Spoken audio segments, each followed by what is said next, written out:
Welcome, friends, and settle in, though I will tell you gently at the outset that tonight we walk one of the saddest roads we have ever traveled together. For tonight we visit the graves of Hollywood's child stars, the little boys and girls who were placed before the cameras before they were old enough to choose it, who were adored by millions while they were still learning to read, and who so often paid a terrible and lifelong price for a fame they never asked to bear. There is a cruelty peculiar to the child star's story, a pattern that repeats itself down the decades with heartbreaking regularity. A beautiful, gifted child is discovered and thrust into the blazing light. The whole world falls in love, and then the child grows, as children do, and the industry that adored the little face has no use for the older one, and casts it aside, and the grown-up who remains must somehow live in the ruins of a childhood that was spent and often stolen, before it could ever be lived. Some were worked past exhaustion. Some had their fortunes taken by the very people meant to protect them. Some were handed pills to keep them thin and working, and carried the addiction to their graves. Some simply could never find, in the ordinary world, anything to match the love they had known and lost, and went looking for it in places that destroyed them. And a few, the most heartbreaking of all, were failed so completely by the adults around them that they did not live to grow up at all. Tonight, we will stand at their resting places and tell their stories. Not the lurid details of how they died, which I will always spare you, but the truth of who they were, and how the light found them, and how it left them. I want to be clear about the spirit in which we come. We do not come to gawk, and we do not come to grieve only. We come to remember these souls as more than cautionary tales, to honor the real joy they gave a watching world, and to lay, in spirit, a flower on graves that too often go unvisited, or in one case tonight, a grave that has no marker at all. 30 of these children wait for us across the whole of our journey, and tonight we will visit the first 15. You may notice, as we walk, that the same few forces recur in story after story, like a curse handed down the generations. There is the exploitation, the child treated as a source of income rather than a person to be nurtured. There is the abandonment, the sudden coldness of an industry that discards the growing child the instant the cute one is gone. And running beneath it all is the simple, terrible failure of the adults, the parents, and studios and guardians who were meant to protect these children and so often did the opposite. Keep these forces in mind as we go, for they are the real killers in these stories, far more than any single cause of death. Let us begin with the very first of them, a girl whose story set the terrible pattern for all the rest, nearly a century ago. Let us begin with the very first of them, a girl whose story set the terrible pattern for all the rest, nearly a century ago. Let us begin at the Forest Lawn Memorial Park in Glendale, where the ashes of Lucille Rickson rest beside her mother's, a child of the silent screen who was, quite literally, worked to death before she reached 15. Lucille was a beautiful child model from Chicago when the movies discovered her and brought her west, still a little girl, and the industry wasted no time, pushing her, while she was barely into her teens, into grown women's roles, casting a child of 13 and 14 as wives and mothers and objects of romance. The pace was merciless. In a single year, she made 10 films, and the strain of that relentless labor upon a growing child's body and mind was more than she could bear. She collapsed, worn to exhaustion and malnourished, and the diagnosis was tuberculosis, and she was confined to her bed. Her devoted mother kept a constant vigil at her bedside, until the strain of it stopped the mother's own heart, and she collapsed and died there in the sick room. And a few weeks later, on a March day in 1925, Lucille followed her, dead at just 14 years old. She had been born Ingeborg Eriksson, the daughter of Danish immigrants, and she was a strikingly pretty child model when the powerful producer Samuel Goldwyn spotted her and summoned her and her mother to Hollywood while she was still a little girl. The industry saw not a child to be protected but a commodity to be used, and it used her hard, casting her, at 13 and 14, in the roles of grown women, wives and mothers and objects of adult romance, and driving her through an impossible schedule of 10 films in a single year. No child could have withstood it, and she did not. Her body simply broke under the strain, and the exhaustion and malnutrition gave way to the tuberculosis that would kill her. As she lay dying, surrounded by kindly friends from the film colony who paid for her nurses, she is said to have cried out in her fever that she would not die, that her mother had promised her a wonderful future, that she was going to do big things. She was 14. Her final film reached theaters 10 days after she was gone.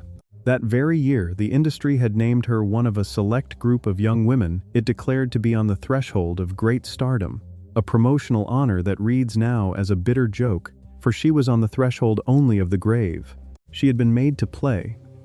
As a girl of 14, the mother of grown actors, her childhood traded for adult roles. Her body and spirit were far too young to sustain. When she died, her final picture only just reaching theaters, she was quietly cremated and her ashes placed in a bronze urn beside her mother's, here at Forest Lawn.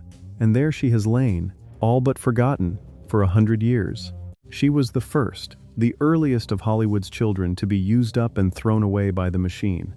And the terrible pattern of her short life would repeat itself, again and again, in the lives of the children who came after her, right down to our own day. She rests here now, the first of Hollywood's children to be consumed by it. Let us travel now to the Holy Cross Cemetery in Culver City, to the grave of Jackie Coogan, the first great child star the movies ever produced, whose fame was matched only by the scale of the betrayal he suffered. Coogan was a tiny boy of 6 when Charlie Chaplin cast him in The Kid, and his performance made him an overnight sensation across the entire world, one of the most famous and beloved children who had ever lived, mobbed by adoring crowds on tours of Europe, earning a colossal fortune while still in short pants. But when he came of age and reached for the millions he had earned, he made a devastating discovery, that his mother and stepfather had spent nearly all of it, and that the law, as it then stood, entitled a child performer to none of his own earnings, which belonged entirely to his parents. His lawsuit against them was a scandal, and though he recovered only a fraction of his lost fortune, it led to a landmark law, still bearing his name, that protects the earnings of child actors to this day. The Kid, in which he played the ragged little foundling taken in by Chaplin's tramp, was one of the most beloved films of its age, and it made the curly-haired little boy a phenomenon on a scale the world had never seen. His face on merchandise everywhere, his tours of Europe met by hysterical crowds, his earnings mounting into the millions. But the law of that era held that everything a child performer earned belonged wholly to his parents, and when he reached adulthood and looked for his fortune, he found it very nearly gone, spent by his mother and stepfather, who told him coldly that he was entitled to nothing. The lawsuit that followed was a national scandal, and though he clawed back only a small remnant of what he had earned, the outrage it stirred produced a landmark law protecting the earnings of child actors, a law that still bears his name today and safeguards children he never met. He grew into a working character actor, finding late fame as a ghoulishly lovable uncle on a television comedy, and lived to 69. His fame had been an industry unto itself. His tousled haircut copied by children everywhere, his name stamped on merchandise, the fortune he generated swelling into the millions in an age when $1 million was a staggering sum, that all of it should have been spent by the very people entrusted with his care, and that the law should have permitted it, seems monstrous now. And the public outrage was such that lawmakers acted, passing the protective statute that still guards young performers' earnings today, a lasting good wrung from his private betrayal. He served his country as a glider pilot in a dangerous theater of the war, and spent his later decades as a working actor, finding a whole new fame among a younger generation as a bald, cackling, light-bulb-swallowing uncle on a beloved television comedy, so that he lived, unlike so many here, to a reasonably full age. But the wound of that stolen fortune, and the stolen trust behind it, never entirely healed. He rests here now, the first child star and the first to be robbed. Let us travel now to the Hollywood Forever Cemetery, to the grave of Carl Switzer, whom the whole world knew and loved as Alfalfa, the freckled, cowlicked, gloriously off-key crooner of the Our Gang comedies. For a few golden years in the 1930s, Alfalfa was one of the most recognizable children in America, his warbling songs and his gap-toothed grin bringing laughter to millions in theaters everywhere. But like so many of the Our Gang children, he found that the world had no place for him once he was no longer small and cute, and the adult Carl Switzer drifted through a series of odd jobs, guiding hunters and tending bar, his childhood fame, a fading memory that opened no doors. In January of 1959, at only 31, his life ended violently in a dispute over a small sum of money, a sordid and sudden end for a man the world had once adored as a boy. For a handful of years, he was one of the most familiar children in America. His warbling, off-key serenades and his stiff, upright cowlick and his freckled grin, delighting audiences in short comedy after short comedy. But he was living proof of the cruel truth that afflicted nearly all those Our Gang children, that the very cuteness that made them stars had no value once they grew up, and Hollywood, having no further use for him, simply let him go.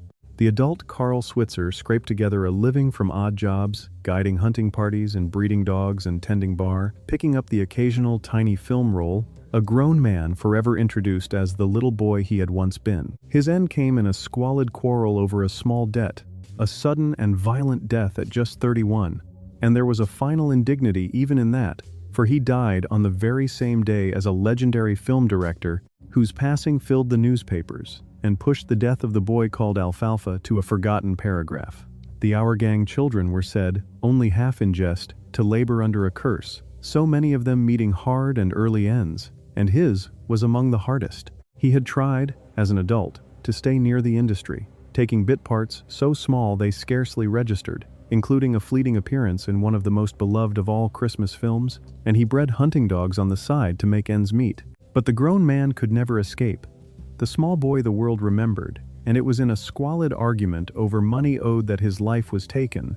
A violent death ruled a justifiable act by the man who caused it, so that no one was ever held to account. In a final, almost unbearable irony, he died on the very same day as one of Hollywood's most legendary directors, whose grand passing dominated every newspaper and reduced the death of the beloved Alfalfa to a stray line of small print. His headstone here bears the image of a dog, a quiet nod to the mongrel who had shared his childhood fame. He rests here now, forever Alfalfa, his song fallen silent. Let us travel now to the San Fernando Mission Cemetery, to the grave of Scotty Beckett, another of the Our Gang children, the little fellow in the oversized sweater and the sideways cap. Beckett was a genuinely gifted child actor who went on from those early comedies to real success as a juvenile, memorably playing the young version of a famous entertainer in a hit film, his talent seeming to promise a lasting career. But adolescence and adulthood brought a long, sad unraveling, a spiral of troubles, broken marriages, and struggles he could not overcome, and the promise of his gifted childhood slowly slipped away. In the spring of 1968, at only 38, he died, after being found gravely injured, a quiet and sorrowful end for one of the brightest of the little rascals. He had joined the gang as a very small boy, that sideways cap and oversized sweater making him one of the most endearing of all the little rascals. And, unlike most of his castmates, he seemed poised to beat the child star curse, graduating into substantial roles as a teenager and young man, most memorably as the boyhood version of a legendary singer in a smash hit musical biography. The talent was real, and the future looked bright. But somewhere in his passage to adulthood the path darkened, and he became caught in a long and painful decline of troubles with the law and with substances and with his own demons, a series of arrests and broken marriages and failed fresh starts that slowly consumed the promise of his gifted youth. In the spring of 1968, at only 38 years old, he was found gravely injured and died soon after. A quiet, sorrowful end that the newspapers barely noted. The bright little boy in the cap long since faded from the public's memory. He had seemed, of all the gang, the one most likely to escape the curse, his real acting talent carrying him into meaningful roles as he grew. The boyhood of a great singer in a smash biography, a dashing space hero in an early television serial, a spell at university. The future genuinely looked bright, but the descent, when it came, was long and merciless. A grinding series of arrests and altercations and struggles with substances and with his own unraveling mind. 3 marriages foundering, fresh starts collapsing one after another, until the gifted boy the whole country had once cooed over was a troubled and broken man, known mostly to the police. His final days were grim ones, and he was found gravely hurt and slipped away soon after, at only 38, in circumstances too sorrowful to dwell upon. He was laid to rest here at the Mission Cemetery, another of Hollywood's children, whose bright beginning the world had cheered, and whose bleak ending the world ignored. He rests here now, the promise of his childhood unfulfilled. Let us travel now, back to the Hollywood Forever Cemetery, to the grave of Darla Hood, the sweet-faced little leading lady of our gang, the beloved Darla whom every boy in the gang adored. For 6 years, she was the heart of those comedies, a poised and charming child performer with a lovely singing voice, cherished by audiences across the country. As an adult, she carved out a modest career, singing in nightclubs and lending her voice to television commercials, a gentler fate than many of her castmates found. But her end was cruel in its senselessness, for at just 47 she went into the hospital for a routine operation and contracted hepatitis from a tainted blood transfusion, and the infection took her life. It was the sort of death that should never have happened. A beloved woman felled by a careless accident of medicine. She was the poised, pretty, dark-haired little girl the boys of the gang were always fighting over, the object of Alfalfa's warbling affections. And for 6 years, she was the sweetheart of one of the most beloved comedy series in the world. A genuinely talented child with a lovely voice and an easy charm. As an adult, she managed a gentler landing than many of her castmates, singing in nightclubs with her own vocal group and lending her voice to television commercials, including a famous jingle heard in kitchens across the country. She had made a life. And then, at just 47, she entered a hospital for a minor and routine procedure, and through the careless accident of a contaminated blood transfusion, she contracted the illness that would kill her, her heart failing under the strain of it. It was a senseless, preventable death, and it took her while her old castmates were still living, several of whom gathered to mourn the little girl they had loved. For 6 years, she was the beating heart of those comedies, the pretty, poised little girl every boy in the gang mooned over, and she brought to the role a real sweetness and a genuine musical gift that lifted her above mere cuteness. When her Our Gang days ended, she managed, more gracefully than most of her castmates, to build an adult life in show business, forming a vocal group, singing in clubs, and lending her voice to television, most famously as the singing mermaid of a well-known seafood jingle that a whole generation could hum. She had a husband and children and a measure of the ordinary happiness that so many child stars are denied, which makes the pointlessness of her death all the harder to bear, for she was felled at only 47 not by any drama or excess but by simple medical misfortune, a contaminated transfusion during a minor operation. Her old castmates gathered to mourn her, the grown survivors of the gang saying farewell to the little girl they had all adored. She rests here now, the sweetheart of the gang, gone too soon. Let us travel now to the Forest Lawn Memorial Park in Glendale, to the grave of Sammy Davis Jr., who was a working performer before he was old enough to know any other life, and who paid for his genius with the whole of his childhood. Davis was barely 3 years old when he joined his father and uncle on the vaudeville stage, a tiny prodigy of song and dance who spent his boyhood not in a schoolroom but in a punishing whirl of theaters and trains, denied any ordinary childhood at all, and enduring, even as a small boy, the vicious racism of the era. He grew into one of the greatest entertainers the century ever produced, a dazzling, indefatigable talent who conquered every stage there was. But the wounds ran deep, and for all the millions he earned across his extraordinary life, he died in 1990 of throat cancer, so burdened by debt that his estate was very nearly consumed by it. He was barely more than a toddler, some say only 3 years old, when his father and uncle swept him into their vaudeville act. And from that moment his childhood, in any ordinary sense, was over.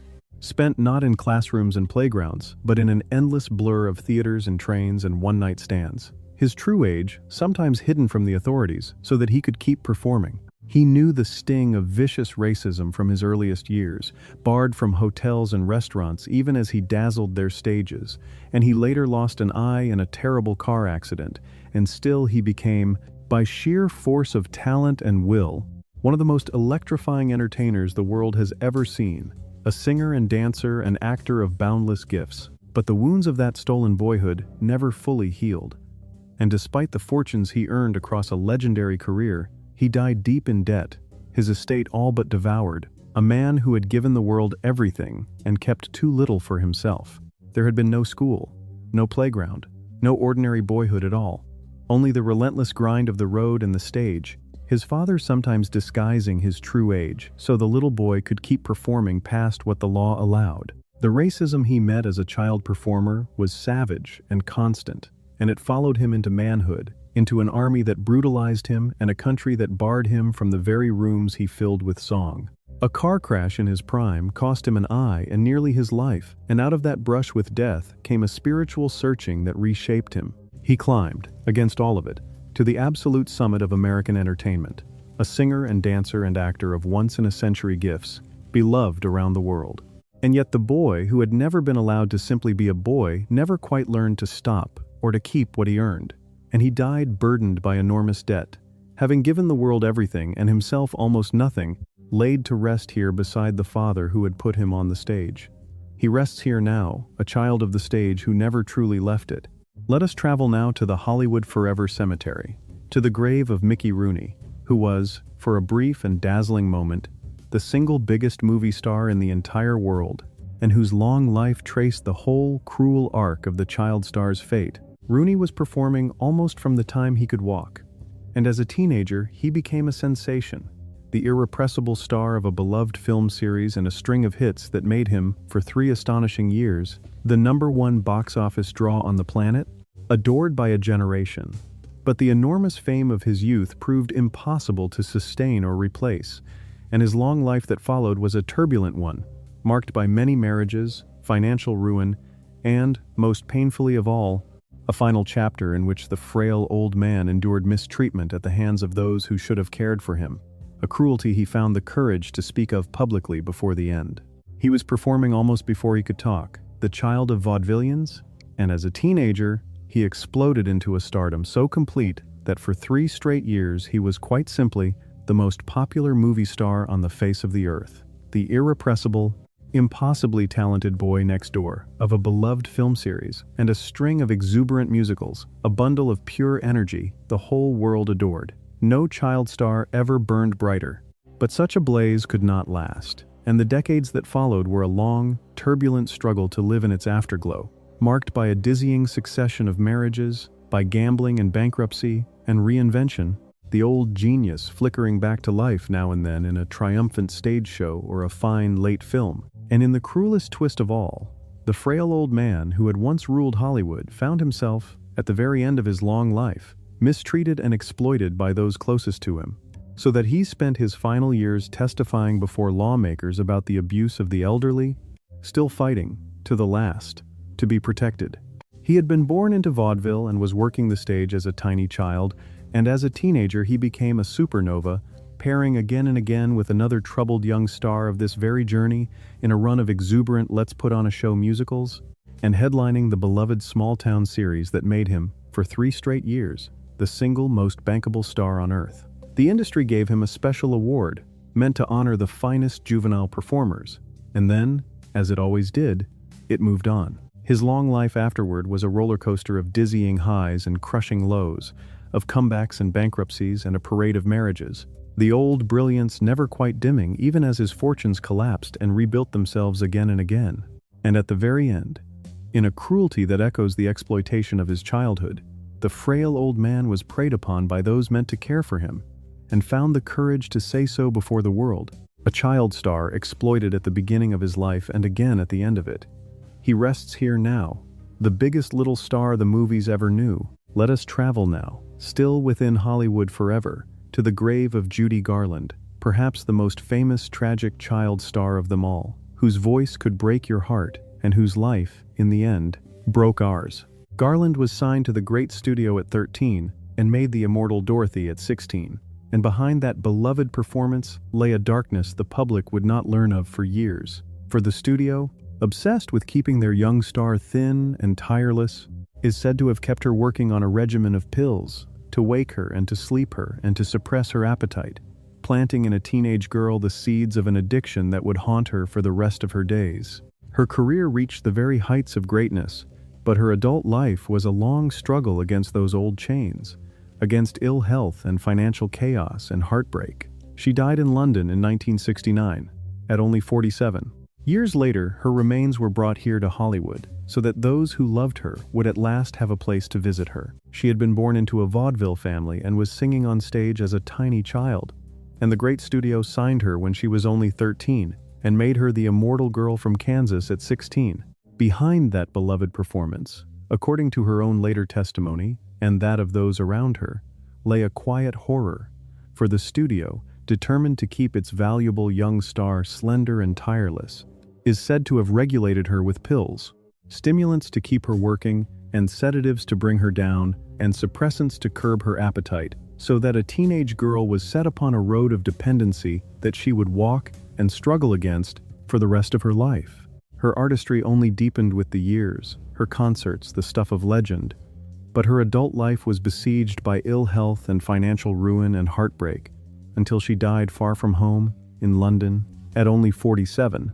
For decades, she lay in a cemetery in New York, until at last she was brought back to Hollywood, so that the countless fans who adored her would have a place to come. She had been born into a family of performers and was singing on stage almost as soon as she could stand, one of 3 sisters, before the great studio took her under contract as a girl of 13 and remade her, dieting and drilling and, by the accounts that would later emerge, medicating her into the wholesome teenage star it required.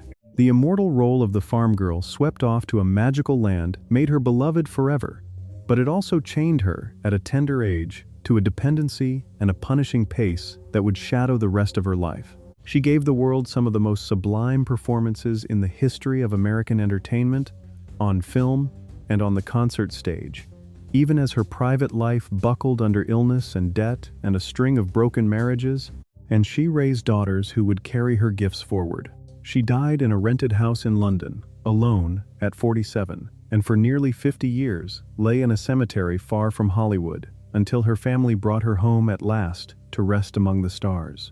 She rests here now, the girl who followed the rainbow home. Let us travel now to the Westwood Village Memorial Park, that small and star-filled cemetery hidden behind the towers of the city, to the grave of Heather O'Rourke, a sweet little girl whose frightened whisper became one of the most famous lines in the history of horror films. Heather was just a small child when she spoke the words that announced the arrivals from beyond in a hugely successful ghost story, and her cherubic face and golden hair made her an instantly beloved presence, the very picture of innocence menaced by the dark. She was, by every account, a happy and delightful child. But at just 12 years old, she was struck down not by any of the spectral terrors of her films, but by a cruelly misdiagnosed medical condition, a hidden defect that turned suddenly and catastrophically dangerous before anyone understood what was wrong, and she was gone, a little girl lost to a tragedy that better fortune might have prevented. She was a tiny girl of 6, discovered by a great director in a studio commissary, when she spoke the soft, chilling words that announced the presence of the restless dead in a wildly successful ghost story, and her golden hair and cherubic sweetness made her the very image of imperiled innocence, beloved by audiences who wanted only to protect her. She reprised the role as she grew, a happy, ordinary, delightful child off the screen. But there was a hidden flaw in her small body, a congenital condition that was tragically mistaken for something milder, and when it turned suddenly and violently dangerous, the misdiagnosis meant that help came too late, and she was gone at just 12 years old. Felled not by any of the make-believe terrors of her films, but by a real and quiet failure of medicine that better fortune might have caught in time. The final film of her ghostly trilogy reached theaters after her death, so that audiences watched a child who was already gone. A great director had spotted her as a tiny girl in a studio dining room, and cast her as the innocent at the center of his supernatural blockbuster, and her soft, otherworldly warning became one of the most quoted lines in all of horror. Her golden curls and cherub's face, the very embodiment of the innocence the film's terrors menaced. She reprised the role as she grew, a normal, giggling, beloved child away from the cameras. But the flaw hidden in her small body was mistaken by her doctors for something far less grave, and by the time its true danger was understood, it was already too late to save her, and she died at just 12, of a condition that, caught in time, need not have killed her at all. The final chapter of her ghostly trilogy, already filmed, reached theaters months after she was buried, so that audiences shivered at a little girl who was already gone. Her death fed a superstition that her films were cursed, but the truth was simpler and sadder. A child failed by the ordinary fallibility of medicine. She rests here now, a child of 12, at peace at last. Let us travel now to the Forest Lawn Memorial Park in the Hollywood Hills, to the grave of Judith Barcy. And here I must ask you to hold this little one very gently in your heart, for hers is among the most heartbreaking stories we will ever tell.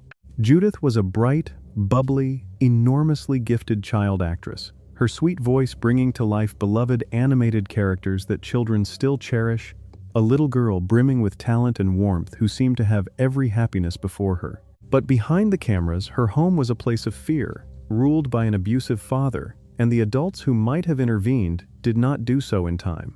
In the summer of 1988, when she was only 10 years old, that father took both her life and her mother's before ending his own, a horror that shocked the world and forced a painful reckoning with how badly a vulnerable child had been failed. For years, her grave went unmarked, until kind strangers saw to it that her name was finally honored in stone. She was a bright, chattering, irrepressibly cheerful little girl, a natural performer who had appeared in dozens of commercials and films and, most beloved of all, had given her sweet voice to tender, animated creatures that children still hold dear. A duckling and a gentle bunny whose piping tones can still bring a smile. She seemed a child blessed with every gift. But her home was not the safe place a child's home must be, ruled by the fear of a father whose cruelty had been noticed and reported and yet, fatally, not stopped, and in the summer of her 10th year that terror engulfed her entirely when he destroyed her and her mother, and then himself.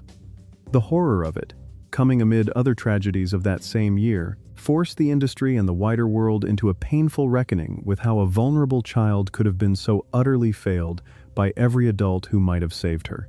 For a long time, her small grave lay without a marker, until kind-hearted strangers, unwilling to let her be forgotten, saw that her name was at last carved in stone. She was a whirlwind of energy and delight, a natural before the cameras who had appeared in 100 commercials and won real film roles, and above all had given her bright, piping voice to two of the most cherished animated characters of her era, a plucky little duckling forever chirping his cheerful refrain, and a gentle orphaned bunny, creatures that children still meet and love today.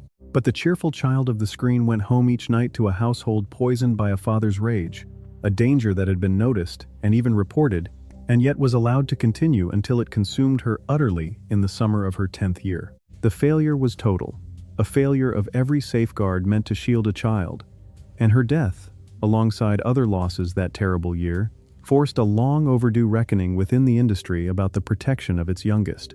For years her grave lay bare and unmarked, until strangers who could not bear it paid to give her a headstone, inscribed with the happy little phrase her duckling had made famous. She rests here now, a little girl remembered with love, her sweet voice echoing still. Let us travel now, still within Forest Lawn Hollywood Hills, to the grave of Brittany Murphy, who charmed the world first as a young performer and then as one of the most vibrant actresses of her generation, and whose sudden death at 32 stunned everyone who loved her. Murphy had begun performing as a child, throwing herself into acting and singing from a young age, and she grew into a luminous, quirky, endearing talent, unforgettable in a beloved teen comedy and a string of memorable films, her huge eyes and warm energy lighting up every screen she touched. She seemed to be everywhere, adored, on the cusp of even greater things. And then, just before Christmas of 2009, she died with shocking suddenness of pneumonia, worsened by anemia and other factors. A bright flame snuffed out with terrible speed, made all the more haunting when her husband died of strikingly similar causes only months afterward. She had thrown herself into performing as a child, a stage-struck girl who studied singing and dancing and acting with fierce devotion, and she grew into one of the most vivid and endearing young actresses of her time, unforgettable as the sweet, dim, good-hearted girl in a beloved teen comedy, and remarkably versatile across a run of films and a much-loved animated television role. She had huge, expressive eyes and a warmth that leapt off the screen, a quirky, quicksilver charm that made audiences adore her, and she seemed poised for a long and shining career. And then, just days before Christmas, at only 32, she died with a suddenness that stunned the world, of pneumonia compounded by anemia and other causes. A bright flame extinguished almost without warning. The tragedy deepened into something almost eerie a few months later, when her young husband died of strikingly similar causes in the same home, so that two lives were lost in swift and sorrowful succession, and a luminous talent was gone. She had been a stage-struck child who moved across the country with her devoted mother to chase the dream, studying and auditioning with a fierce, sunny determination, and she broke through as the sweet, muddled, good-hearted girl of a beloved teenage comedy before proving, again and again, how much more she could do, wrenching and funny and vivid by turns across a remarkable run of films, and beloved too as the voice of a small-town wife in a long-running animated show. Audiences adored her particular magic, that huge-eyed, quicksilver, slightly fragile warmth, and she seemed to stand at the edge of an even greater career. Then, just before Christmas, at only 32, she was gone with a swiftness that left the world reeling, of pneumonia compounded by anemia and other quiet causes, an accidental and much disputed death that has never fully stopped puzzling those who studied it, and the sorrow deepened into something almost unbearable months later, when her young husband died in the same home of strikingly similar causes. She rests here now, her warmth and her light gone far too soon. Let us travel now, still within these same hills, to the grave of Naya Rivera, a child performer who grew into a beloved star and whose final act was one of pure maternal love. Rivera had been in front of the cameras since she was a tiny girl of 4, working steadily through her childhood before finding fame as a fierce and vulnerable character on a hugely popular musical series, a gifted singer and actress adored by millions. In the summer of 2020, at just 33, she took her young son out on a boat on a California lake, and when the currents pulled at them, she summoned the last of her strength to lift her little boy to safety, getting him back aboard even as the water took her. Her child survived because his mother spent her final moments saving him. She had been in front of the cameras since she was a little girl of 4, working steadily all through her childhood in television and small roles, before she found real fame as a fierce, funny, vulnerable young woman on a hugely popular musical series, a gifted singer, and a groundbreaking presence whom millions came to love. Off the screen, the role she cherished above all others was that of mother to her young son. On a summer afternoon, she took the little boy out on a boat on a California lake, and when the water turned treacherous and began to pull them under, she gathered every ounce of her strength to lift her child up out of the depths and back to the safety of the boat, spending herself utterly to save him.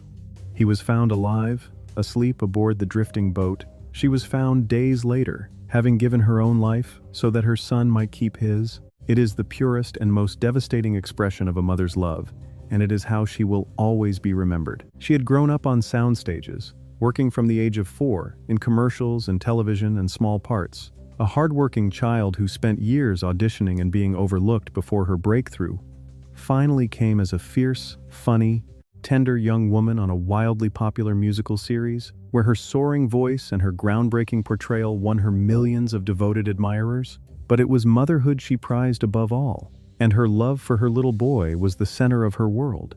On that summer day at the lake, with the water rising against them, she made the only choice a mother could make, spending the very last of her strength to push her child up and out of the depths and safely back onto the boat, so that when rescuers came they found the little boy alive and unharmed, and understood, with awe and heartbreak, exactly what his mother had done. Her body was recovered days later. She had traded her life for his without hesitation, and there is no truer or more terrible measure of a mother's love than that. She rests here now, a mother whose last act was love. Let us travel now across the continent and up into Canada, to the Pardes Shalom Cemetery near Toronto, to the grave of Corey Haim, one of the most adored teen idols of the 1980s, whose early stardom hid a private suffering. Haim was a charming, open-faced boy who became a heartthrob to a whole generation, the star of a string of hit films that made his face a fixture on the bedroom walls of teenagers everywhere. But the fame that arrived so young came at a cost the public could not see, for he would later reveal that he had suffered abuse as a child in the industry, a wound that helped drive the addictions that shadowed the rest of his life. He fought those demons for years, in and out of the public eye, before dying in the spring of 2010 at only 38. He was brought home to Canada, where his stardom had begun, to be laid to rest. He was a bright, open, appealing boy from Toronto who became, almost overnight, the heartthrob of an entire generation, his winning smile gazing out from the bedroom walls of teenagers the world over as he starred in a string of hit films, often alongside a friend who shared his first name, the two of them inseparable in the public's affection. But the dazzling fame that came to him so young concealed a private torment, for he would reveal, painfully, in his later years, that he had been abused as a child by predators within the industry, a betrayal that helped fuel the addictions he battled for the rest of his short life. In and out of clinics and headlines, his struggle became, sadly, a kind of public spectacle, but beneath it was a wounded soul who had never been protected as a child should be. He died in the spring, at only 38, and was carried home to Canada, where his story had begun and where his revelations would help spur a long overdue reckoning with the abuse of the young in his profession. He had come out of Toronto as a fresh, gifted boy, earning real acclaim in a tender, coming-of-age film before a run of hits made him a full-fledged teen idol, his grinning face inseparable, in the public mind, from that of a friend and frequent co-star with whom he was forever paired. The two of them, the reigning heartthrobs of their moment. But the glittering fame masked a grievous private wound, for he had been preyed upon as a young actor by adults who should have protected him, an abuse he would speak of with painful honesty in his later years, and which lay at the root of the addictions that dogged the rest of his short life through cycle after cycle of struggle and relapse. Much of it played out cruelly in public. He died in the spring, at only 38, of pneumonia, and though the headlines fixated on his troubles, those who knew him grieved a sweet and wounded soul.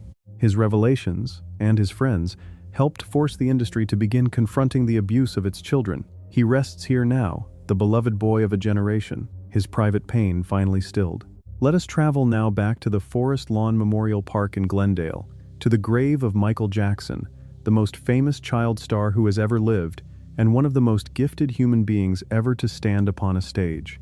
Jackson was a mesmerizing little boy of 10 or so, the electric heart of his family's singing group when he first conquered the world, and he grew into the most successful entertainer in the history of popular music, a figure of almost unimaginable fame.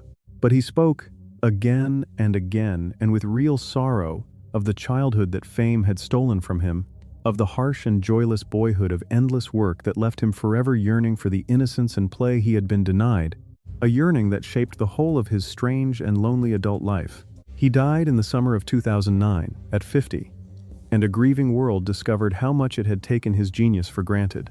He was a mesmerizing little boy, not yet even in his teens, when he stepped to the front of his family's singing group, and the world simply stopped to watch. So preternatural was his talent, so electric his presence, and he grew into the most successful and famous entertainer in the history of popular music, a phenomenon without real precedent or equal. But he spoke over and over across his life, and always with a deep and unmistakable sorrow, of the price of it, of a boyhood swallowed whole by relentless work and a harsh, joyless upbringing, of watching other children play through a studio window while he rehearsed, of a longing for the innocence and freedom he had been denied that shaped every strange and lonely corner of his adult existence, including the storybook ranch where he tried, too late, to build the childhood he had missed. He died in the summer of 2009, at 50.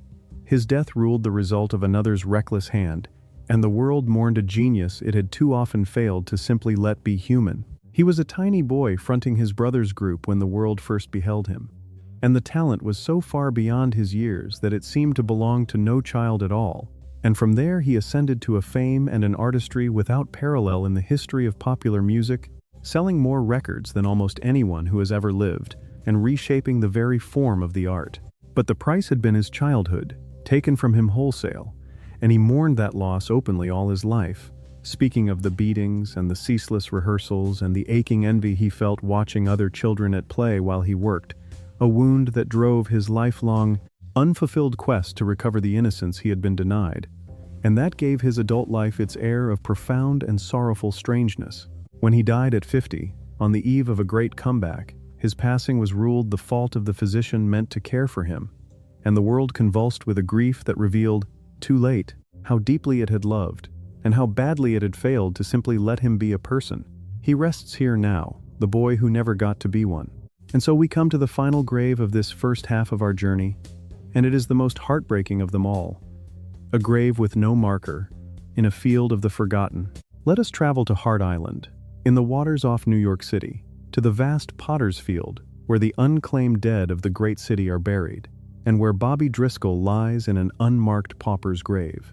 Driscoll was Walt Disney's golden boy, the first child ever signed to an exclusive contract by Disney himself, the the star of Treasure Island, and the voice and the very face of Peter Pan, a juvenile Oscar winner adored by the whole world. And then puberty came, and his changing face no longer suited the studio, and Disney let him go. And the boy who had flown over Neverland found that the industry that raised him now had no use for him at all. Cast aside, he fell into addiction and despair. And in 1968, at just 31, his body was found by two children playing in an abandoned New York tenement, alone, with no identification. Believed to be a nameless vagrant, he was buried in a mass grave with the city's unclaimed dead, and his true identity was not discovered until more than a year later. The boy who was Peter Pan lies still in that field of the forgotten. He had been discovered at 5 or 6 in a barber shop, a bright-eyed, angelic little boy, and Walt Disney himself signed him to be the studio's first great child star, and for a golden decade he was everywhere. The plucky hero of Treasure Island, the beaming boy of Song of the South, and, most immortally, the voice and the very face of Peter Pan, his features studied by the animators to bring the flying boy to life, a juvenile Oscar sitting on his shelf.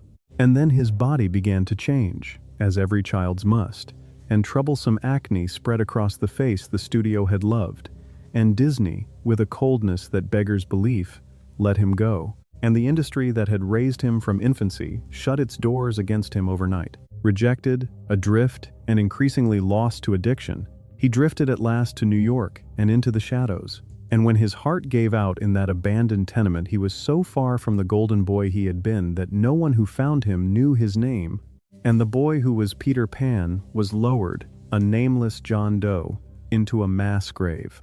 And then the studio discarded him, and the ordinary schoolchildren he was thrust among treated the former star as an oddity, and he found in narcotics, from the age of 17, the belonging he could not find anywhere else.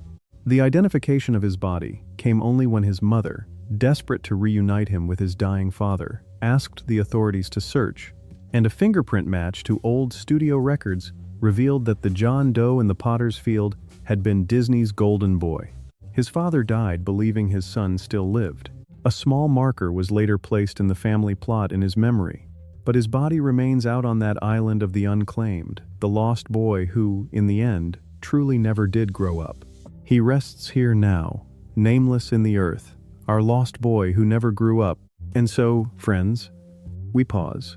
We have walked tonight among children who were worked to death and children who were robbed, children who were fed pills and children who were failed by the very adults sworn to protect them, children who conquered the world and children who were cast aside by it. And at every grave we have felt the same terrible ache, the sense of a light that shone too bright and too soon and was put out too early. It is a heavy road, this one, and we are only halfway along it. 15 more of Hollywood's children lie ahead of us. 15 more stories of promise and heartbreak, and we will walk to each of them with the same tenderness we have carried so far. Consider, as you rest, how young so many of them were, not only when they died, but when the fame first fell upon them. A little girl of 6 whispering into a camera, a boy of 5 signed away in a barbershop, a toddler of 3 swept onto a vaudeville stage. Children, all of them, handed a burden that would have crushed most grown adults, and asked to carry it with a smile. That some of them broke under it is no wonder. The wonder is that any survived it whole, and whether they died at 12 or at 90, whether in a mansion or a potter's field, each of them carried that same childhood wound, the wound of having been used and adored and then, so often, discarded. We have laid our flowers at 15 of their graves tonight, and spoken 15 names that deserve to be spoken with tenderness. So rest here a moment among these first 15, and hold them gently in your thoughts. So rest here a moment among these first 15, and hold them gently in your thoughts. Catch your breath, and when you are ready to go on, we shall continue together, remembering these lost children, deeper into the saddest country we have ever crossed. Welcome back, friends, and steady yourself once more, for our walk among Hollywood's lost children is only half finished, and the second half is no gentler than the first. In the first part of our journey, we stood among children who were worked to death, and children who were robbed, who were fed pills to keep them working, and failed by the very adults sworn to protect them, and we ended at a nameless grave, in a field of the forgotten. If the first half of our walk was heavy, steady your heart for this one, because among these final 15 are some of the youngest and most sudden losses of all, Children and young people taken not only by the slow poisons of exploitation and neglect, but by the swift and random cruelties that can befall anyone. A plane falling from a New Year's sky, a stranger's blade in a darkened carport, dark water off a moonlit island, a car slipping its brake in a quiet driveway. Fame did not cause these deaths, and could not have prevented them, and there is a particular ache in seeing young people who had survived the strange furnace of early stardom, some of them only just beginning to build ordinary and happy lives, struck down all the same. So we will hold them too, with the same tenderness, and we will not turn away. 15 more of these children lie ahead of us now, and among them are more of the little rascals who fell one by one under what people came to call a curse, and an exotic boy star lifted from a stable in India, and the boy who broke our hearts in a western, and the teen idols and television children of later decades who were lost to accidents and to violence and to their own private despair, and a bright young star of our own time whose family turned their unbearable grief into something good. As before, we come not to dwell on how they died, which I will always tell you gently and without cruelty, but to remember who they were, and to say their names with tenderness, and to lay a flower, in spirit, on each of these 2 quiet graves. You will hear again, in this second half, the familiar shapes of the first, the child adored and then discarded, the fortune that meant nothing, the adult who could never escape the little face the world remembered. But you will hear new sorrows too, the ones that fame did not cause, but could not prevent either. The accidents, and the illnesses, and the acts of violence that took some of these children, as they took anyone, cruelly and at random, cutting short lives that had, in some cases, only just begun to heal from the wounds of early stardom. And at the very end you will meet a young man whose grave, alone among all the 30 we have visited, is watched over daily by a love so faithful that it stands as a kind of answer to all the neglect and abandonment that fills these stories. A reminder that these were never merely stars, but somebody's children, every one. So take my arm again, and lower your voice, and let us go gently among them, beginning with the first of the little rascals ever to be lost, whose grave lay unmarked for the better part of a century. So take my arm again, and lower your voice, and let us go gently among them, beginning with the first of the little rascals ever to be lost, whose grave lay unmarked for the better part of a century. Let us begin at the Baltimore Cemetery, in Maryland, where Norman Chaney, the boy the whole world knew as Chubby, lay for 76 years in a grave without a name. Chaney had won a national contest, beating out nearly 2,000 other boys to join the Our Gang comedies at the dawn of the sound era. And his round, moon-faced charm and his priceless frown of frustration, a slow burn taught to him by the great comedians of the Hal Roach lot, made him a beloved fixture of the gang. But he grew, as children do, and left the series in his early teens, returning home to Baltimore to finish school.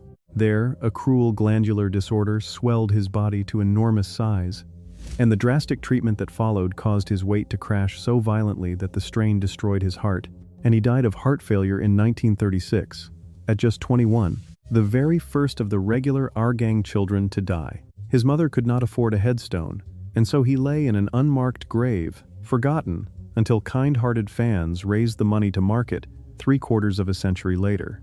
He had beaten out nearly 2,000 other boys in a nationwide search to become the plump, good-natured member of the gang, replacing a departing rascal, and the studio's veteran comedians took the round-cheeked newcomer under their wing, teaching him the art of the slow burn, that gathering frown of comic exasperation that would become his trademark.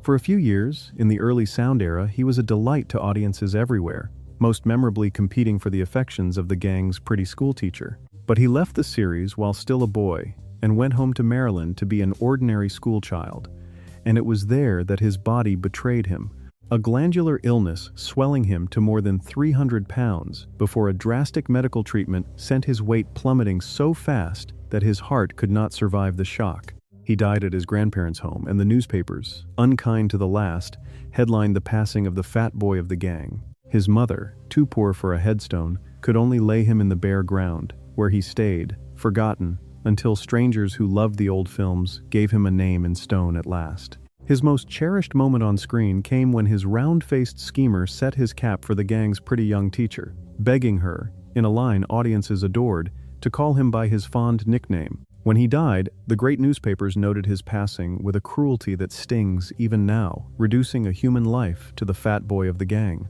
And so he lay, in a working-class cemetery, entered through a great castle-like gate, near his mother and grandparents but under bare, anonymous grass, for the better part of 80 years, until a musician in Michigan and a schoolteacher in California, men who had helped mark the graves of several other forgotten rascals, raised the money from strangers to give him a proper stone, carved with his smiling boyhood face and, at last, his name. He rests here now, no longer nameless, the first of the lost rascals. Let us travel now to the Inglewood Park Cemetery in Los Angeles, to the grave of Bobby Hutchins, the tiny, adorable child the gang called Weezer. Hutchins had been one of the smallest and sweetest members of the Our Gang comedies through the late 1920s and early 30s, a dimpled little boy whose presence delighted audiences before he, too, outgrew the role and slipped from the screen. Unlike so many of the tragic figures we visit tonight, his early years after fame were ordinary and untroubled, and when his country went to war, he answered the call, joining the Army Air Forces to train as a pilot. And it was there, in the service of that country, that he was killed in a training plane crash in the spring of 1945.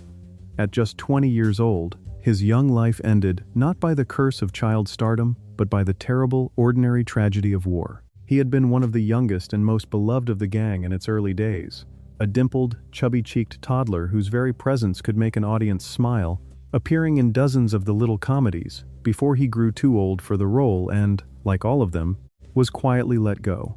But his story, at first, was one of the lucky ones, for he seems to have made an untroubled passage out of childhood fame, growing into an ordinary and promising young man with an ordinary life before him. And then his nation went to war, and he did what so many young men of his generation did, setting aside whatever else his life might have been to serve, training as a flyer in the Army Air Forces. It was in that training, and not in any battle, that he was lost, killed in the crash of his aircraft in the final spring of the war, at just 20 years old, one of the countless young Americans who died in uniform, without ever reaching the fight. His was a tragedy not of Hollywood but of history, the littlest rascal grown into a fallen soldier. He had joined the gang as a tiny child in the silent days, and stayed on into the early sound era, appearing in dozens upon dozens of the little comedies, his chubby cheeks and sweet, dimpled grin, making him one of the most photographed children in America before he had lost his baby teeth. And when the studio, as it always did, let the growing boy go, he seems to have slipped back into ordinary life, without the bitterness or ruin that swallowed so many of the others, an unremarkable and hopeful young man. It makes his end all the more poignant, for he did not die of the wounds of fame at all, but in the uniform of his country, in a training accident far from any battlefield, one of a generation of young men who gave everything and never even reached the war they had volunteered to fight. He was laid to rest quietly, the smallest of the rascals, a fallen serviceman at 20. He rests here now, the littlest rascal who died a soldier.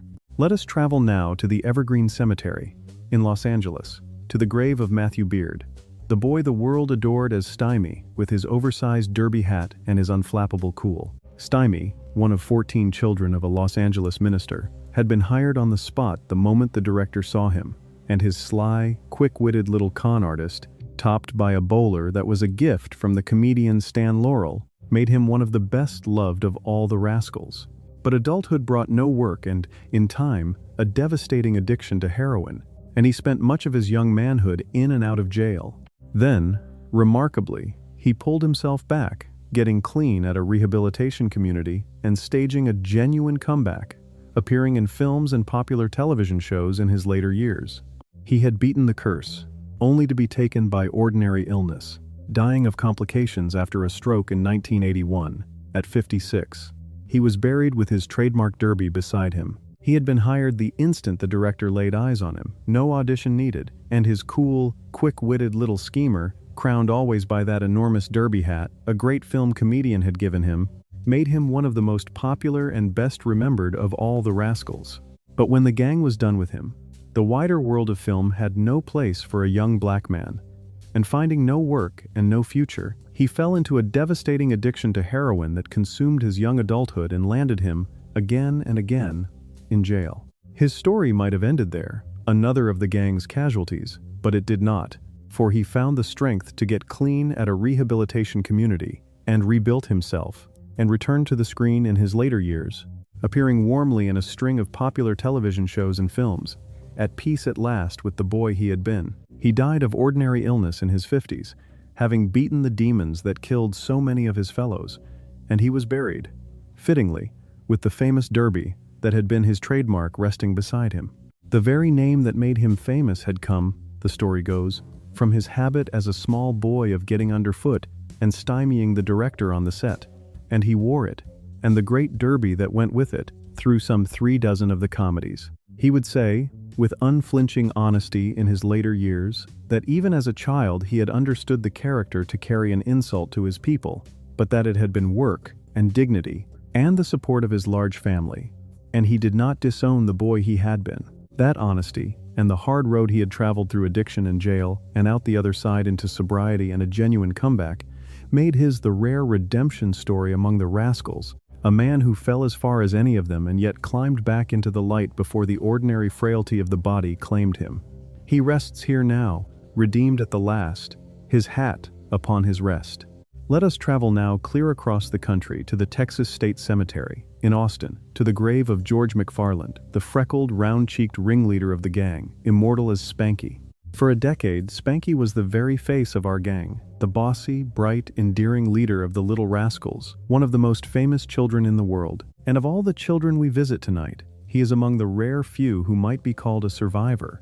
For after leaving the screen as a teenager and drifting through a string of jobs, he built a stable and successful adult life as a sales executive and a warm public speaker, cheerfully sharing memories of his childhood fame. He had, it seemed, escaped the curse that claimed so many of his castmates, and yet the shadow of it lingered even so, for he could never fully step out from behind the little boy he had been, and he died of a heart attack in 1993, at 64, granted the honor of burial in his home state cemetery of the Great. For a full decade, he was the very face and heart of the gang, the bossy, bright-eyed, endearing little leader whose name became synonymous with the whole beloved series, one of the most recognizable children on the planet. And his is, mercifully, one of the rare hopeful notes in this sorrowful chorus, for after he left the screen as a teenager and knocked about through a difficult stretch of odd jobs, he did what almost none of his castmates managed, building a stable, prosperous, contented adult life as a successful businessman, and becoming a warm and popular speaker who cheerfully kept the memory of the gang alive for new generations. He had, it truly seemed, escaped the curse. And yet he never fully escaped the little boy the world would not let him stop being, and he grieved all his life for the many friends of his childhood who had met such hard and early ends. When his own heart gave out, he was granted a place of honor in his home state cemetery of the notable and the great. He had headlined not only the shorts, but a full-length feature built around his character, and he fought, even as an adult, to protect the beloved name and image the studio had made of him. The road to his stable later life had not been smooth, winding through a hamburger stand and a stretch of hard, uncertain years before he found his footing at last as a respected sales executive, and then as a warm and much-loved figure on the nostalgia circuit, telling and retelling the stories of the gang to audiences who had grown up loving them. He even turned up, near the very end, in a fond guest appearance on one of the most popular comedies of its day. He had outlived and outlasted the curse that took so many of his friends, and carried their memory with him, until his heart gave out in his 60s and his home state gave him a place of honor. He rests here now, the rascal who made it, and grieved for those who did not. Let us travel now to the Forest Lawn Memorial Park in the Hollywood Hills, to the grave of Sabu, the boy lifted from a stable in India to become one of the most enchanting stars in the world. Sabu had been a young mahout, a keeper of elephants, in the princely stables of India when filmmakers discovered him and cast him, at around 12, in the title role of Elephant Boy, and his natural grace and dazzling smile made him an international sensation, the star of lavish adventures and the first major screen star of Indian origin the world had known. He even served his adopted country bravely in the war, earning a medal for valor as a gunner. But when the war ended, Hollywood found little use for an Indian leading man, and the exotic roles that had made him dried up, and his career slowly faded into obscurity and disappointment. And then, just as a comeback seemed within reach. His heart failed him with terrible suddenness, and he died at only 39. He had been a poor keeper of elephants in the princely stables of southern India, a boy of about 12 who had never dreamed of the wider world, when a documentary filmmaker searching for an authentic native child chose him for the title role of a lavish adventure. And almost overnight he became an international phenomenon, the star of one gorgeous fantasy after another and the first performer of Indian origin the world had ever embraced as a true movie star. He became an American citizen and, when war came, served his adopted country with real courage as a gunner on bombing missions in the Pacific, decorated for valor. But the peace brought him no reward, for post-war Hollywood simply did not know what to do with a leading man of his background, and the exotic roles that had defined him vanished, leaving him to scrape by in cheap films and stage tours as his fame dwindled away. He had just passed a physical for a promising new part, a possible comeback at last, when his heart failed him with no warning at all, and he died at only 39. He had been discovered by a great documentary filmmaker who had gone to India seeking an authentic boy for his picture, and the roles that followed: a thief of fantastic adventures, a jungle boy raised by wolves, a native bearer in a convent drama, made him one of the most recognizable faces in the world through the late 1930s and 40s. His wartime service was no mere publicity gesture, for he flew real and dangerous missions as a gunner and was decorated for it. But the roles that had defined him were of a kind Hollywood simply stopped making, and there was no place for him in the parts written for white leading men, and so his final years were spent in cheap pictures and touring shows and a hardware business, his stardom a memory. He had, poignantly, just passed the medical examination for a promising new role, a comeback within his grasp, when his heart stopped and he left behind a young family and a son who would grow up to make music. He rests here now, the Elephant Boy, far from the stables of his youth. Let us travel now across the country to a quiet cemetery in Farmingdale, on Long Island in New York, to the grave of Brandon DeWilde, a child of the theater who broke a nation's heart in a Western. DeWilde had been a genuine prodigy, a phenomenon on the Broadway stage. At just 7 years old, the youngest performer ever to win a major theatrical honor, and then, at 11, he gave the performance that made him immortal, the worshipful farm boy who trails after the gunfighter in one of the greatest westerns ever made, crying out the hero's name across the meadow, a performance that earned him an Academy Award nomination. Unlike so many child stars, he made a graceful passage into adult roles, appearing in acclaimed films through his 20s. But on a summer day in 1972, at just 30 years old, he was killed in a highway accident. His promising life cut short in an instant. His family, unable to bear his resting so far away, later brought him home to lie near them in New York. He had come from a theatrical family and was a genuine wonder of the stage while still tiny, holding audiences spellbound through hundreds of performances of a celebrated play and becoming the youngest child ever to win a major theatrical prize. Before Hollywood claimed him for the role that would define him forever, the hero-worshipping farm boy who trails after a weary gunfighter and, in the film's aching final moments, cries out across the meadow for him to come back. It earned the boy an Academy Award nomination and a permanent place in the American heart. And unlike so many of the children we mourn tonight, he seemed to have broken the curse, passing gracefully into a fine adult career in acclaimed and serious films through his 20s, a rare survivor. But the road took him anyway, in a highway crash one summer day when he was just 30 years old, cutting short a life that had promised so much more. His grieving family could not bear to leave him resting a continent away, and so they brought him home at last to lie near them in New York. His anguished cry across the meadow at the close of that great Western, calling after the wounded gunfighter as he rides away, is one of the most famous endings in the history of American film, and it fixed the boy forever in the nation's memory. He carried his gifts into a television series of his own, and then into a run of admired adult films, working with the finest directors and actors of the day, a rare child star who became a rare adult one. In his later years, he even reached toward music, befriending and recording with a brilliant, doomed young country rock singer who, after the boy's death, would help write a haunting song of mourning for him. But the accident that took him came without warning. On a rain-slicked road as he traveled to a stage performance, ending his life at 30. His family, unwilling to leave him resting a whole continent from home, brought him back across the country to lie near them at last on Long Island.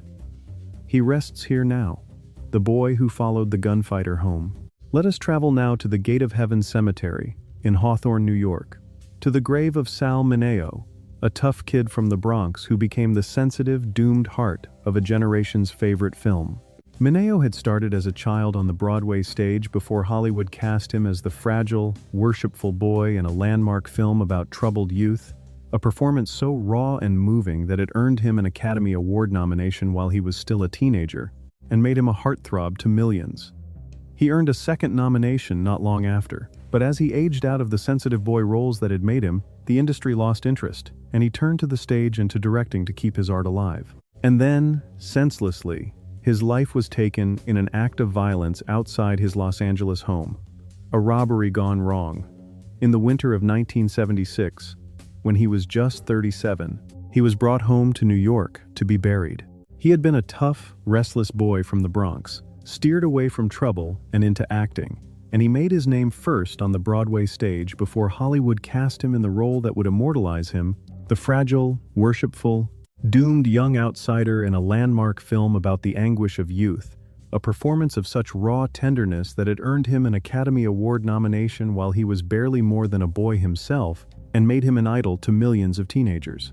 A second nomination soon followed, but as he outgrew the sensitive youth roles that had made him, the offers dried up, and the once adored teen idol found himself struggling to be taken seriously, turning to directing and the theater to keep his art alive and living more openly than was safe in his era. And then, senselessly, brutally, his life was ended by a stranger's blade in a robbery outside his home one winter night, when he was only 37, a shocking and violent, close to a life that had begun with such promise. He was carried home across the country to be buried among his family. He had trained on the New York stage as a boy, playing a young prince in a legendary musical, before the role of the fragile, hero-worshipping outsider in that landmark film about restless youth made him, almost overnight, one of the most swooned-over young actors in the world, his sensitive dark eyes gazing from a million magazine covers. A second Academy Award nomination followed for a very different role, and for a time he could do no wrong. But Hollywood is unkind to the boy who becomes a man, and as the teen idol roles fell away, he found the doors closing, and he poured himself into directing and the theater instead, living in an era that punished it more openly and honestly than was safe. His murder, in the carport behind his apartment as he came home one winter night, was as random and as brutal as any of the deaths we have witnessed, the work of a stranger, and it stole a life still full of unfinished art. He rests here now, the tender rebel, gone too soon. Let us travel now back to the Forest Lawn Memorial Park in the Hollywood Hills, to the grave of Ricky Nelson, the boy an entire nation watched grow up in its living rooms. From the age of 8, Nelson had appeared on his own family's hugely popular television show, so that a whole country saw him pass from childhood into adolescence and manhood before their eyes, week after week, year after year. An intimacy of fame few have ever known. He became a genuine teen idol and, more than that, a gifted and pioneering rock and roll singer whose records sold in the millions. His later years brought the familiar struggles of a former teen idol seeking to be taken seriously as a grown artist, a theme he turned into one of his most beloved songs. And on the last night of 1985, flying to a New Year's performance, he was killed when his plane went down at just 45. From the age of 8, he had lived his life in front of the whole country, playing a version of himself on his own family's enormously popular television show, so that an entire nation watched him pass from a small boy through the awkwardness of adolescence and into young manhood, week after week, in an intimacy of fame that few human beings have ever experienced. And he was more than a television child, for he became a genuine teen idol and then a pioneering rock and roll singer of real gifts, his records selling in the millions and his handsome face adorning the walls of a generation. His later years brought the peculiar melancholy of the former idol, forever fighting to be seen as the serious adult artist he had become, rather than the boy the public remembered, a struggle he distilled into one of his most beloved and knowing songs. And on the very last night of a year, flying through the winter dark to sing at a New Year's celebration, he was killed when his aircraft went down in flames. At only 45, the boy the nation had raised gone in an instant. His string of hits, tender ballads and driving rockers alike, made him one of the defining voices of early rock and roll, second in teen idol fame in his day, perhaps only to a certain man from Memphis. And when, years later, the audiences who had loved the boy grew restless with the man's new music, booing him at a famous concert for setting aside the old songs, he answered not with bitterness, but with a wry and beautiful anthem of artistic independence. Its gentle refrain, that you cannot please everyone and so had better please yourself, becoming his testament. He left behind children who would carry his musical gifts into another generation. And then, on the last night of a year, chasing one more show, one more crowd, he died in the wreck of his aircraft as it came down in flames over the Texas pine woods. At 45, the boy the whole country had watched grow up, gone in a single, terrible instant. He rests here now, the boy who grew up before our eyes.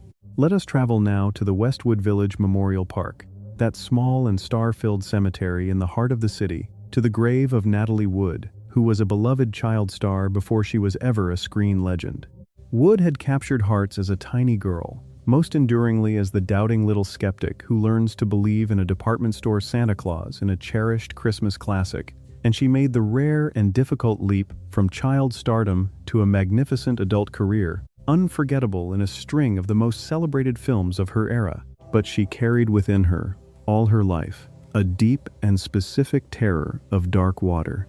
And it was dark water that took her in a drowning off a California island in the autumn of 1981, at just 43, in circumstances that remain debated and mysterious to this very day.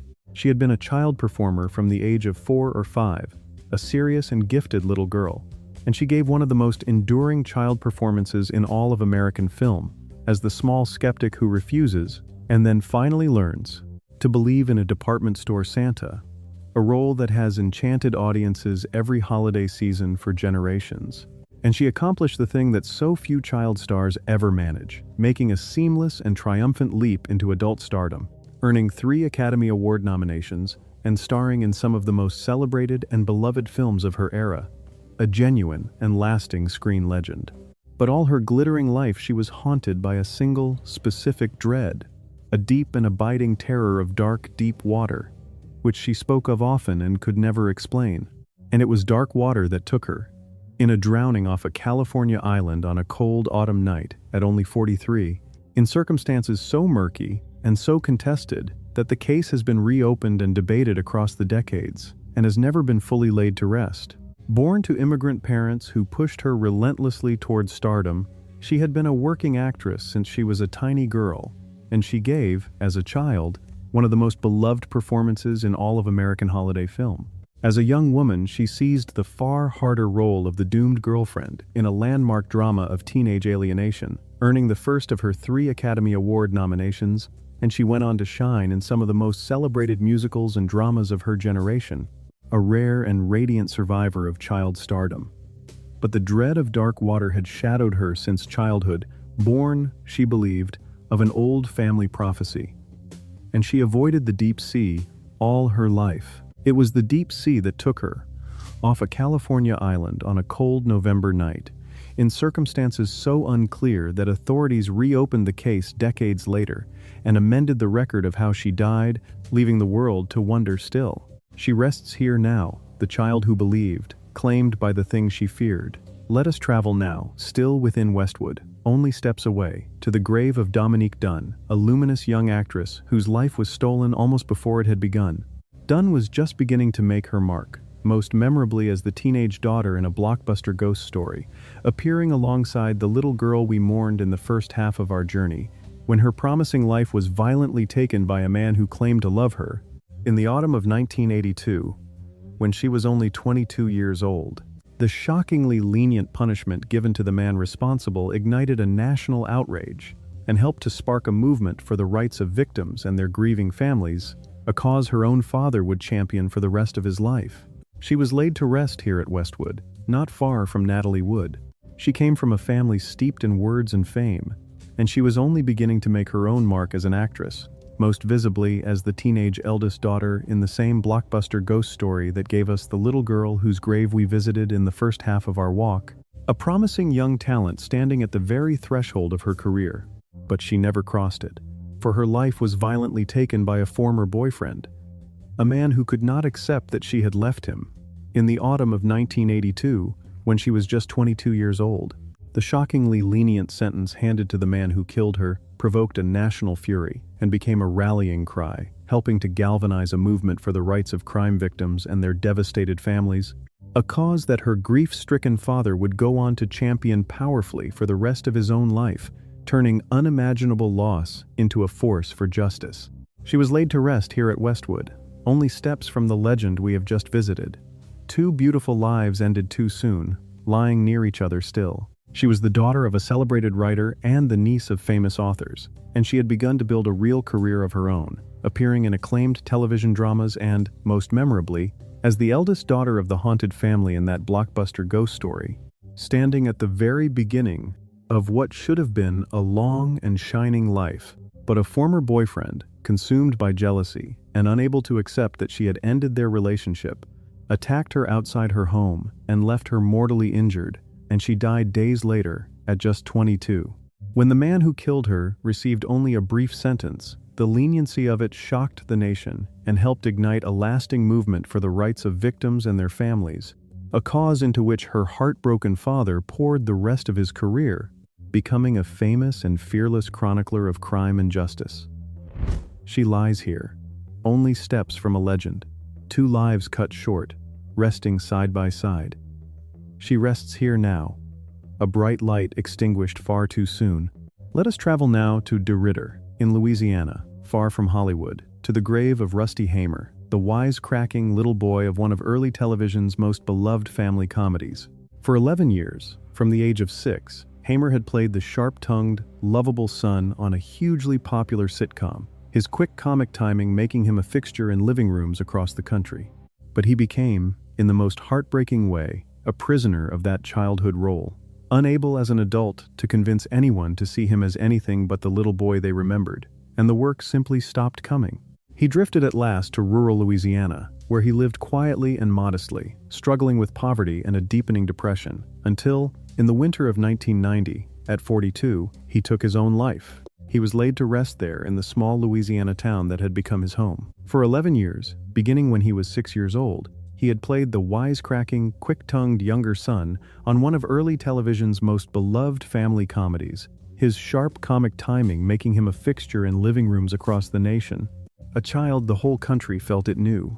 But he became, in the cruelest possible way, a prisoner of that role. For as he grew into a man, casting directors and audiences alike could see him only as the little boy he had been, and the work that had once come so easily simply stopped, and stopped for good. He drifted far from Hollywood, to a small town in rural Louisiana, where he lived quietly and modestly and increasingly alone, worn down by chronic ill health, by money troubles, and by a deepening depression from which he could find no relief. And there, in the winter of 1990, at only 42, he ended his own life, a former television star who died in obscurity and pain, having never been permitted, by a public that loved his boyhood too well, to become a man. He had joined the beloved comedy at 6 and stayed with it through its long run and its later revivals, so that he grew up, in a sense, inside the nation's living rooms, the sharp-tongued little boy everyone felt they knew. But that very familiarity became his prison, for the audience and the industry alike could never unsee the child, and the grown man found every door closed to him, his childhood fame not a foundation but a wall, worn down by a painful chronic illness, by mounting money troubles, and by a depression that no one seemed able to reach. He withdrew farther and farther from the world he had once delighted, ending in a small Louisiana town far from any camera. And there, alone and in pain, he ended his own life in the winter of 1990, at 42, on a date that, by grim coincidence, another lost child actor had chosen for the same sorrowful act years before. His television father and old castmates mourned the boy they had loved. He rests here now, the boy who was never allowed to grow up. Let us travel now to Houston, in Texas, to the grave of Sky McCole Bartusiak, a gifted child actress who came home to Texas and was lost far too young. Bartusiak had been a bright and busy child performer, memorable as the youngest daughter of the hero in a sweeping historical epic, and appearing in thrillers and popular television dramas, a talented girl who seemed to have a long career ahead of her.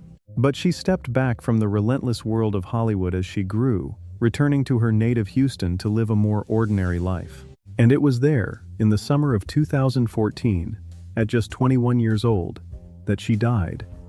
Of an accidental reaction to a combination of her medications, a quiet and sudden end to a young life of great promise. She was laid to rest in the Texas city where she was born. She had been a bright, busy, and genuinely gifted child actress out of Houston, and though she was very young, she left a real mark, most memorably as the small, silent, heartbreaking youngest daughter of the hero in a sweeping epic of the American Revolution. A wordless performance of such feeling that audiences never forgot her. She worked steadily through her childhood in films and popular television dramas, a talented girl who might have had any kind of future, but the relentless machinery of Hollywood was not the life she wanted, and as she grew, she stepped away from it, returning to her native Texas to live more quietly and simply, near her family, an ordinary young woman. And it was there, at home, in the summer of 2014, that she died at just 21, of an accidental and fatal reaction to the combination of medications she had been prescribed, a sudden and senseless end to a gentle life that had asked for so little. Her mother, who had guided her career, followed her in death the very next year. She was laid to rest in the city of her birth. She had been a working child performer almost from the start, first in a chilling television adaptation of a famous horror novel, then in the sweeping Revolutionary War epic in which she played the hero's youngest daughter, a little girl who cannot speak for most of the film and then, in its most wrenching moment, finds her voice at last to beg her father not to leave, a scene that broke the hearts of everyone who saw it. She worked on in thrillers and in a hit television drama, a gifted girl with every door open to her. But the life of a young Hollywood actress was not, in the end, the life she wanted, and she chose instead to go home to Texas, to be near her family and to live simply and privately, out of the glare. She had lived quietly with a seizure disorder, and it was an accidental and fatal interaction of the medicines meant to help her that took her life at 21, at home, where she had chosen to be. She rests here now, the child who came home.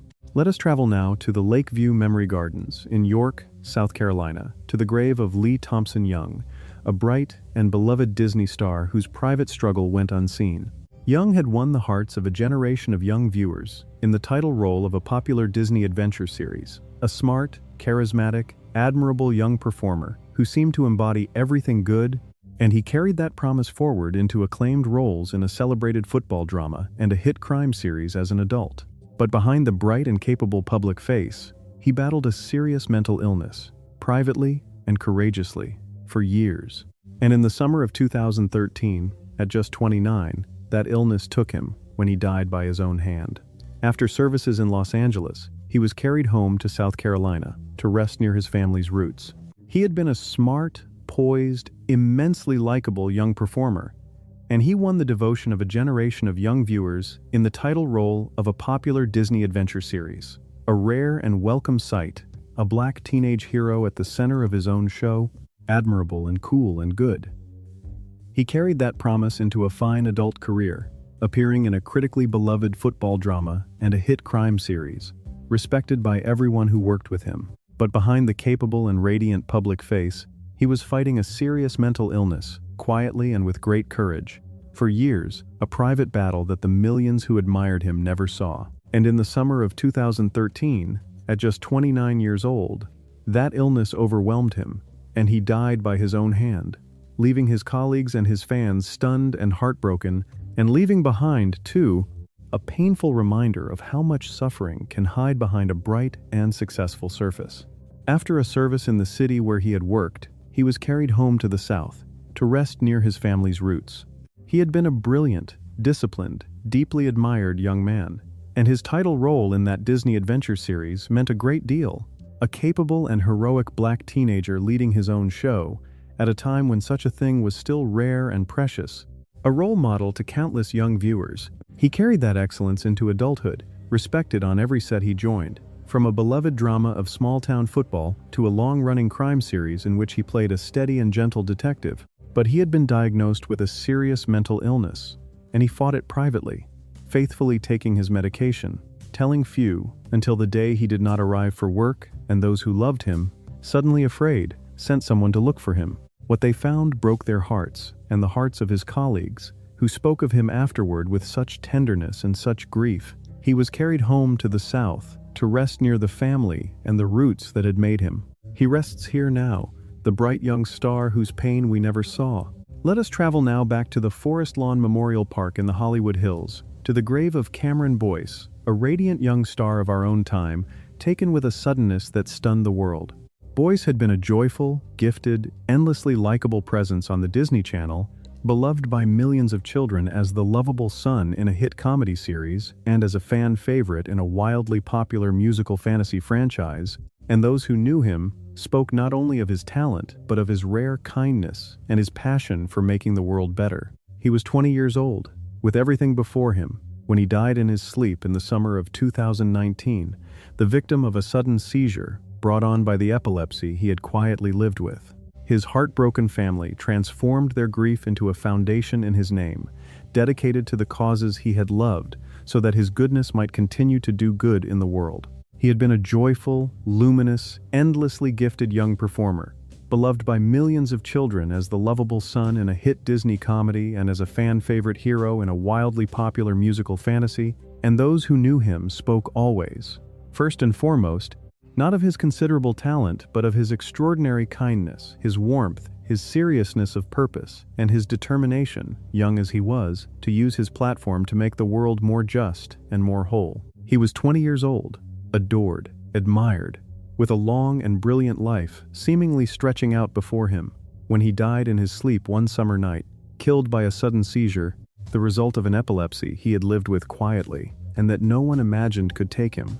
His devastated family, refusing to let his death be only a loss, founded a charitable foundation in his name to carry forward the causes he had loved, so that the goodness he had carried in the world would go on doing good long after he was gone, his kindness outliving him. He came from a family that knew something of courage and history, his own grandmother having been among a small group of black children who, as a girl, had braved mobs to integrate a southern high school, and something of that seriousness seemed to live in him. Beloved by a generation of children as the mischievous son in a hit family comedy, and as a fan favorite in a blockbuster musical fantasy, he was also a gifted dancer and, most strikingly for one so young, a committed and thoughtful activist, quietly devoting his growing fame to causes of justice and mercy.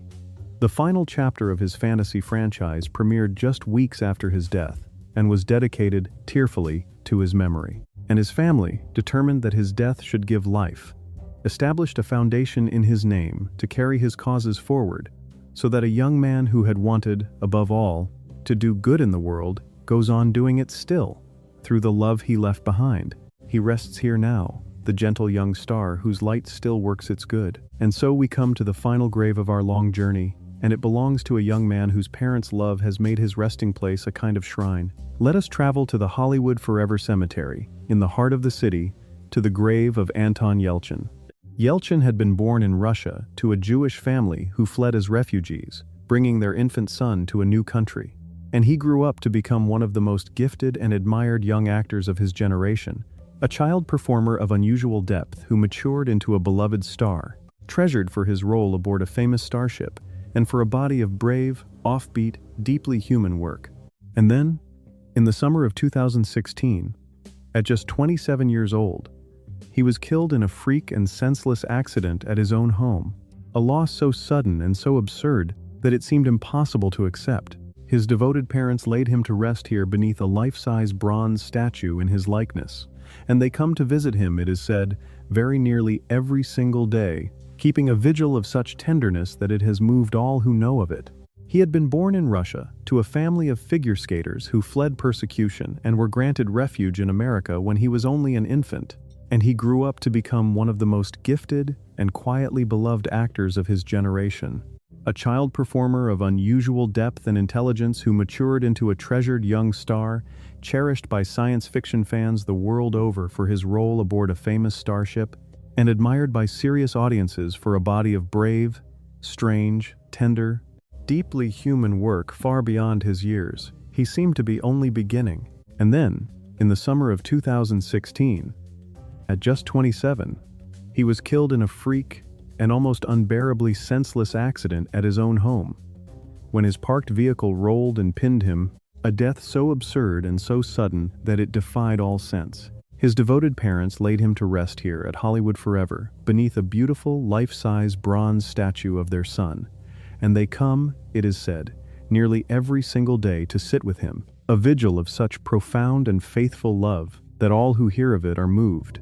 He had acted since boyhood, a preternaturally thoughtful child performer who grew into a young actor of rare range, equally at home aboard a beloved starship, where he charmed a generation of science fiction fans, and in the small, strange, fearless independent films he loved best, work that revealed a soul far older and deeper than his years. He carried, privately, a serious illness that he chose not to make public, bearing it with quiet grace. And then, a defect in his own vehicle, a car that would later be recalled, took his life in an instant at his own front gate. His parents, refugees who had crossed the world to give their son a life, could not let him go, and they raised over his grave a life-size statue of him and made of his resting place a small shrine, returning to it faithfully, day after day after day. He rests here now, watched over by a love that death could not end. And so, friends, our long and sorrowful walk among Hollywood's lost children comes to its close. Across 30 graves we have wandered, from a girl worked to death a century ago to a young man of our own decade, and at every stop we have met the same heartbreak wearing a different face, the child adored by millions and then discarded, or robbed, or worked past breaking, or simply lost too soon to accident or illness or violence or despair. It would be easy, standing at the end of so mournful a road, to see in these stories only a curse, some dark fate that stalks the children who are famous too young. But I do not think it is a curse, and I do not want you to leave believing that it is. It is something sadder and more ordinary than a curse. It is the failure of the grown-ups. It is what happens when a child is treated as a product instead of a person, when the adults who should shield a young soul instead spend it, when an industry and a public fall in love with a little face and then look away the moment it is no longer small. The tragedy of these children was rarely their fame itself. It was that so few people around them loved them more than they loved what the children could give. And yet that is not the whole of it either, for these children did give something real and lasting, that outlived every heartbreak. They gave us joy. The laughter of the little rascals still rings out. The boy still cries the gunfighter's name across the meadow. The little girl still learns to believe in Santa Claus. And they were loved, truly loved, by some, then and now, by the parents who keep a daily vigil, by the fans who bought a headstone for a boy who had lain nameless for 76 years, by all of us who have come tonight to speak their names and refuse to let them be forgotten. So remember them, these 30 lost children, not for the manner of their leaving but for the light they brought, and let their 2 quiet graves move you to cherish and protect the children who perform for us still. Rest well, little ones, all 30 of you, adored in your day and adored still by those who remember, and gone from the world's memory only until someone comes, as we have come tonight, to say your names once more. And rest well to you too, my companions, who walked this hard and tender road beside me and did not look away. Carry these children with you. Speak their names now and then. And until we walk together again, good night.